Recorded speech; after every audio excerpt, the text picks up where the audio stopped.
My name is Martin, and the truth EC was already halfway out the door long before my marriage collapsed completely. For years, it felt less like a partnership and more like a slow, silent fade. The real breaking point came at a family barbecue. When I became the punchline, they laughed, and Julie didn't stop them. At night, after the guests left and the house went quiet, I did too. Julie and I were married for just over 8 years. In the beginning, it was the kind of love that makes you believe you found your forever person. We dreamed together, not just of a house, but of building a home, a life with meaning, and for a while, we chased that dream side by side. But around year 5, things began to shift, not suddenly, more like a subtle drift, the kind you only notice once the distance is too wide to close. It started when we began trying for kids. We both wanted them badly, but after months of disappointment turned into years, we turned to fertility clinics, injections, tests, routines, charts, did everything we were told. Every cycle brought fresh hope, and every end of it brought quiet heartbreak that hung in the air like fog. I watched the light dim in Julie. At first, I thought it was stress. We were both grieving something invisible. But over time, she stopped trying, not just with the treatments, but with me.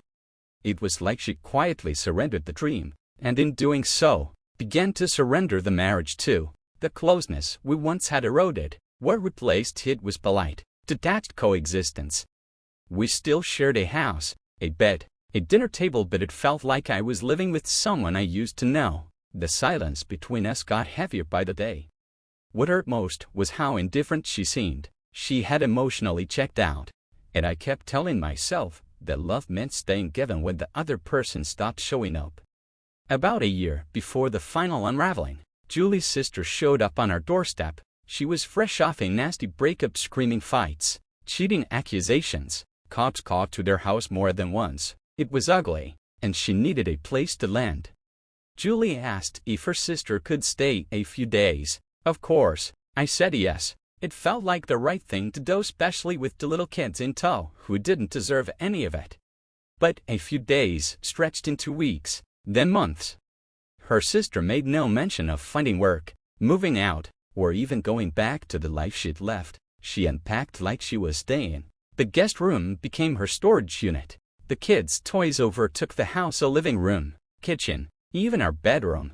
Their laundry mixed with ours. I said nothing.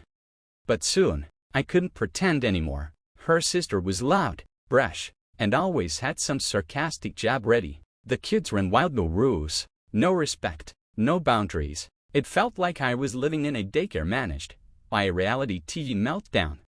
The tension was constant. I'd come home drained, praying for a little quiet, only to walk into chaos. And worse, Julie never had my back. No matter what happened, she always defended her sister. When I brought up my concerns calmly, Julie dismissed them. She's my only sister, she'd say. You want me to kick her out over one bad day? To her, my frustration was unreasonable. One moment still stings. Her sister was making fun of me again. Julie just laughed and added, "Oh, stop, he's sensitive." They both laughed. I felt like I didn't exist, or worse, like I wasn't respected. Eventually, I wasn't even sleeping in my own bed. Julie started letting her sister and the kids take our bedroom. I was left to find sleep where I could, in the couch, in the spare room, anywhere but beside my wife. That's when I knew I was already gone. All that was left was to stop pretending I wasn't. I know what some people are probably thinking. Why didn't you just leave? Believe me, I asked myself that too, but it was never that simple. A part of me truly believed that what Julie was going through, what we were going through, was rooted in the grief of not being able to have children. It broke her, and I thought, if we could just make it through that storm, if we could find our way back to each other, maybe the love we started with would still be there, waiting. So I stayed longer than I should have, clinging to hope like it was a lifeline. But deep down, I was running out of energy. I was tired.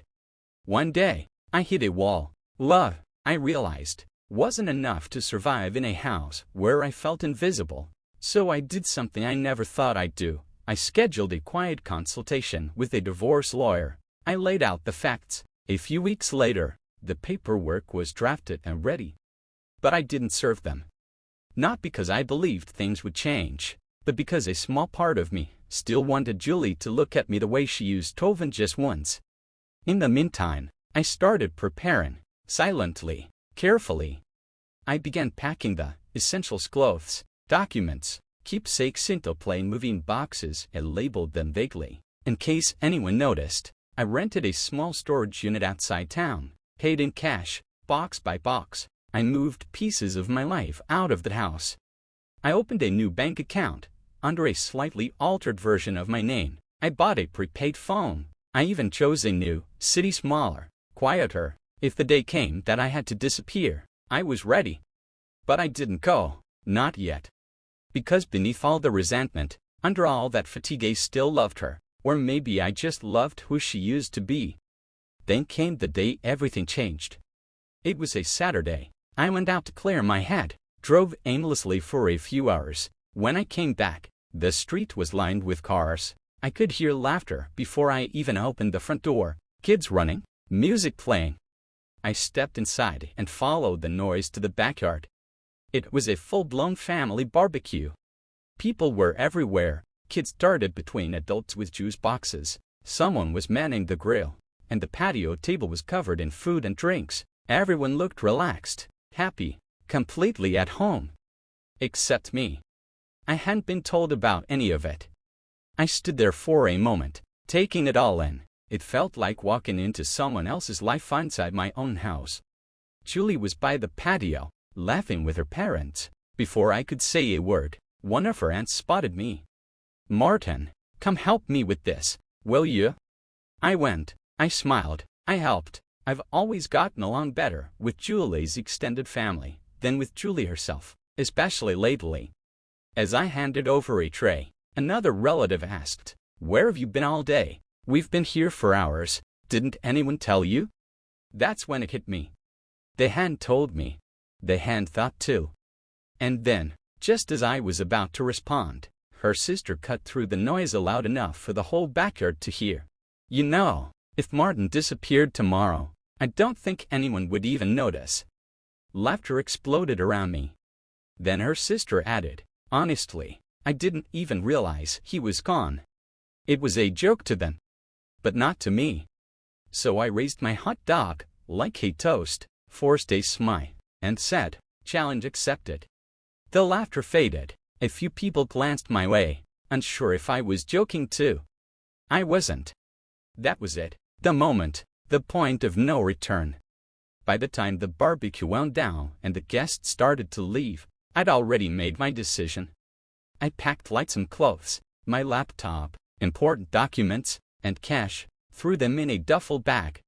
Before I walked out the door, I placed the signed divorce papers right in the center of the kitchen counter. On top was a yellow sticky note.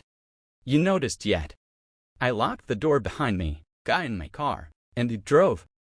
At night, I deleted every social media account tied to my name: Facebook, Instagram, LinkedIn, and I pulled out my prepaid phone, swapped the SIM card, and tossed the original into a storm drain 2 towns over. I didn't want to be found, not by her, not by anyone. I drove to a cabin I'd found weeks earlier on an obscure classified sit-down by a retired man who didn't ask questions. I paid 3 months' rent in cash. It was deep in the woods, but close enough to town for supplies.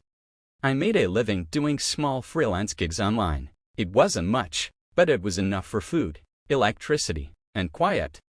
Days blurred together. I grew a beard, ate better, slept deeper, thought clearly for the first time in years. Not once did I check in on Julie. Because I finally understood that chapter was over. And nothing good ever comes from reopening a wound just to see if it still bleeds. 8 months passed. Then one day, I logged into an old email just to find a backup file I'd saved years ago. I wasn't expecting anything. But the moment I opened the inbox, my heart stopped. Thousands of emails, all from Julie. At first, I hovered over the delete button. But curiosity won. I clicked. The first few were pure ragements to know where I'd gone. Furious accusations. She called me selfish, a coward, heartless. And I kept reading. She said I abandoned her, that I had no right to disappear. She swore she'd find me and drag me to court. Her early emails were knife-sharp, fast, meant to wound, but as I scrolled through them in order, the edge dulled, the anger faded, the rage gave way to confusion, then guilt, then silence. She had started here in her own voice, echoing the space I left behind. The most recent messages it differently. One stood out. She wrote that the bank had started sending foreclosure warnings, that she was juggling 2 jobs, now barely keeping the house afloat, that she'd finally asked her sister and the kids to leave. They weren't helping, she said, like she finally saw what I tried to tell her for years. In another email, she wrote, I get it now. I understand why you were so distant. I just wish I hadn't been so blind. Then, I wish you'd come home. Not because I need help, because I miss you, because I finally understand what you gave up trying to keep us together. And finally, the one that nearly broke me, I was stupid. I took you for granted. I thought you'd always be there, no matter how much I ignored you. I still haven't signed the divorce papers. I keep hoping one day you'll walk through the door. I stared at that screen for a long time. I won't lie, I felt something, a familiar ache in my chest. Because I knew that version of Julie, the one who used to hold my hand while we mapped out a future, the one who cried with me after our second failed round of IVF, the one who, once, couldn't imagine a life without me. Maybe that woman was still in there, somewhere buried under the weight of years and bitterness and grief. Maybe she was finally resurfacing. But sometimes, love just isn't enough. For years, I stayed hoping time and effort could fix what had cracked. That if I loved hard enough, patiently enough, deeply enough, we'd find our way back. But now, even after those emails, I didn't know if I wanted to go back. I had learned to breathe again.